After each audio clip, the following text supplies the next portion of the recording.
Assalamualaikum warahmatullahi wabarakatuh. Salam Malaysia Madani dan salam UMK4U, satu hati satu jiwa. Alhamdulillah, hari ini merupakan hari pendaftaran untuk pelajar asasi UMK di kampus Jeli. Dan alhamdulillah hari ini seramai 788 orang pelajar lah yang mendaftar untuk program kali ini. Dan program pendaftaran ni dilaksanakan bermula pada 8 pagi hingga 5 petang.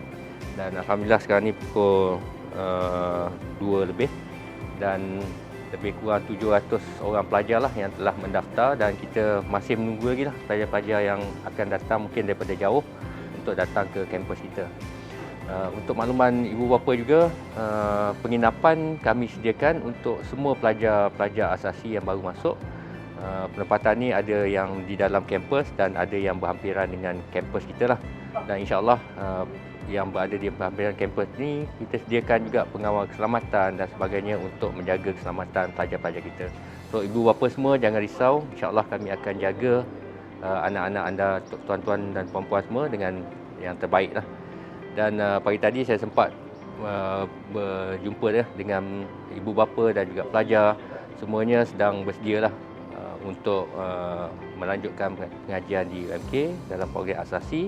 Dan untuk tahun ni kita ada 3 asasi sains, asasi sains sosial dan asasi sains hufaz IT. Kepada ibu bapa dan penjaga, terima kasih kerana memilih UMK sebagai destinasi pendidikan anak-anak.